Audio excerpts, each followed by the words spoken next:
Colhe Dicas, e nesse episódio, nesse vídeo dessa sequência, a gente está falando, né, sobre vários pontos que são importantes para entrosamento na sociedade brasileira, e nesse aqui a gente vai estar falando sobre algo que é importante também, que é sobre a parte da história do Brasil, né, desde o início, e que é importante porque, né, você está entrando numa sociedade, é bom às vezes conhecer o mínimo, né, da formação daquele país para você poder entender mais rápido como ele funciona.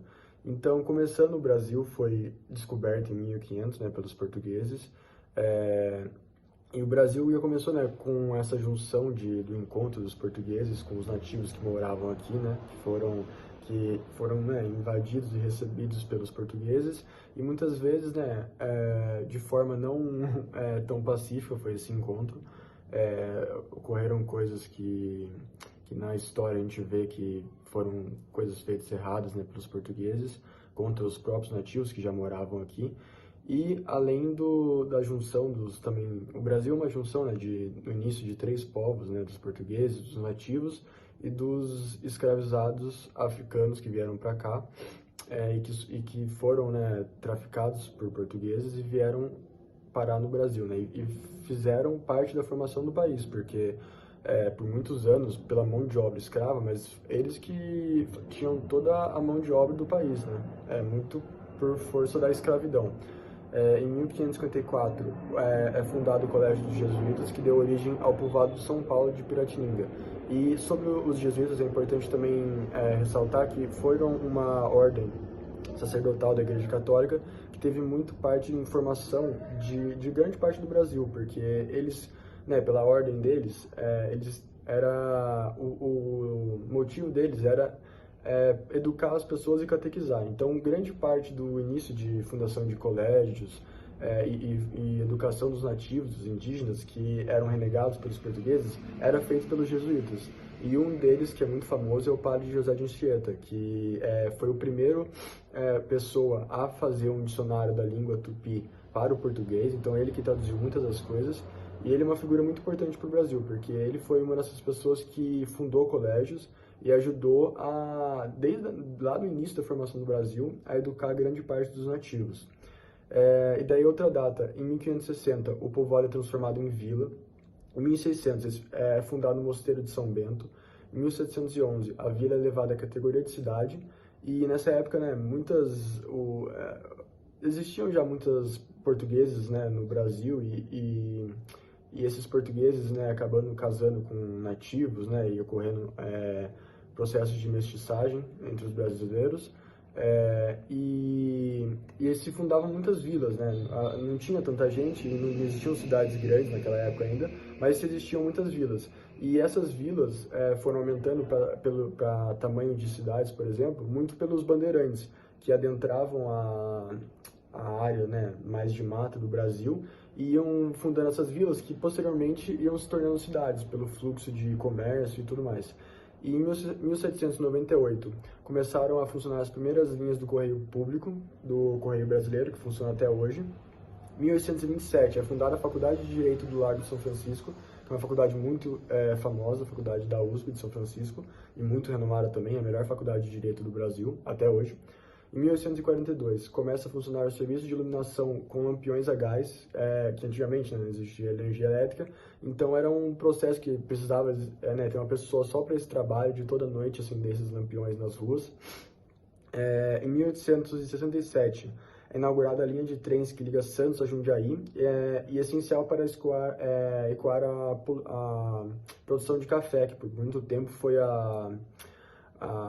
uma economia que foi o que girou a economia do Brasil por muito tempo, né? Que era até mais a fundo, se você for estudar a história, você vai ver que existiu o período do café com leite no Brasil, e grande parte da produção econômica do Brasil era o café.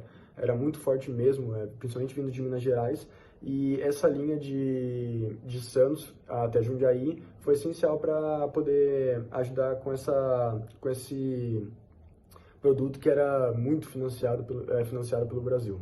Em 1872, a cidade ganha iluminação a gás e serviço de bonde de tração animal. Em 1887, entra em atividade a Hospedaria dos Imigrantes, que foi um local muito importante para São Paulo, que recebeu e acolheu muitos imigrantes que começaram a vir nessa época, principalmente da Europa, né? Muitos italianos, muito alemães, em especial italianos. Em 1888, uma data também muito importante para o Brasil, que foi a abolição da escravidão, mas que por omissões do Estado e falta de interesses dos oligopólios que comandavam, né, a maior parte da economia do Brasil, que vinha do café, isso gerou uma grande escassez de mão de obra para os cafezais, para as fazendas de produção de café, e muito por isso que foi incentivado a imigração de imigrantes europeus. E que começaram a vir e se hospedar na hospedaria dos imigrantes, que fica em São Paulo e virou um museu também. E até hoje existem registros de todos os imigrantes que vieram para cá. Gente, como disse o meu amigo Renato, a escravidão foi abolida aqui no Brasil em 1888. E também muitos imigrantes começaram a chegar aqui no Brasil, principalmente aqui, na cidade de São Paulo. E a chegada dessas pessoas, ex-imigrantes, italianos, e pessoas vindas de outras nacionalidades, principalmente da Europa, acabou trazendo mudanças e culminando em mudanças aqui na cidade de São Paulo. A exemplo disso, no ano de 1891, a cidade passou a ter iluminação elétrica. E no mesmo ano, a Avenida Paulista, um cartão postal daqui da cidade, foi inaugurada. No ano de 1899, a São Paulo Light and Power Company, responsável pelos serviços de energia, transporte e telefone, foi fundada. E, no ano de 1900, a primeira linha de bondes elétricos entrou em funcionamento. No ano de 1911, o Teatro Municipal, localizado na República, que fica na região central de São Paulo, foi inaugurado. Ele é conhecido por sua magnífica arquitetura e expressava as impressões artísticas europeias da época, especialmente a elite. Em 1922, ocorreu a Semana de Arte Moderna, uma manifestação artístico-cultural realizada no Teatro Municipal de São Paulo de 13 a 17 de fevereiro. O principal objetivo deste feito era o rompimento com os padrões artísticos existentes da época, bem como uma inovação social e artística no Brasil. Os principais artistas foram Mário de Andrade, Oswald de Andrade, Anita Malfatti, Di Cavalcanti, Vitor Brecheret, Menotti Del Picchia, entre outros. Em 1924, foi realizada a primeira edição da Corrida de São Paulo. E em 1932, eclodiu na real a Revolução Constitucionalista, cujo objetivo era derrubar o governo presidencial provisório de Getúlio Vargas e promulgar uma nova Constituição para o país. Em 1933, entrou em funcionamento o mercado municipal. E no ano de 1947, o Museu de Arte Moderna de São Paulo foi inaugurado. Ele fica localizado na Avenida Paulista. Em 1948, o Museu de Arte Moderna foi fundado. Em 1950, São Paulo assistiu à primeira exibição de televisão do Brasil, com a inauguração da TV Tupi. Em 1951, ocorreu a primeira Bienal de Artes, a primeira grande exposição de arte moderna feita fora dos grandes centros culturais da Europa e da América do Norte. Em 1954, ano em que a cidade comemorava 400 anos, o Parque do Ibirapuera, o Monumento às Bandeiras e a nova Catedral da Sé foram inaugurados e marcaram as comemorações desse aniversário da cidade. Em 1963, a cidade foi sede dos Jogos Pan-Americanos. E 5 anos depois, em 1968, a última linha de bondes parou de funcionar. Em 1971, foi inaugurado o elevado Costa e Silva, o famoso Minhocão, que foi rebatizado por João Goulart. Em 1972, foi inaugurada a primeira linha do metrô da cidade, a Norte-Sul, ou mais conhecida como Linha Azul, e uma operação experimental entre as estações Saúde e Jabaquara foi realizada. Já no ano de 1974, ocorreu um incêndio no edifício Joelma, e no mesmo ano, o primeiro trecho do metrô entrou em funcionamento.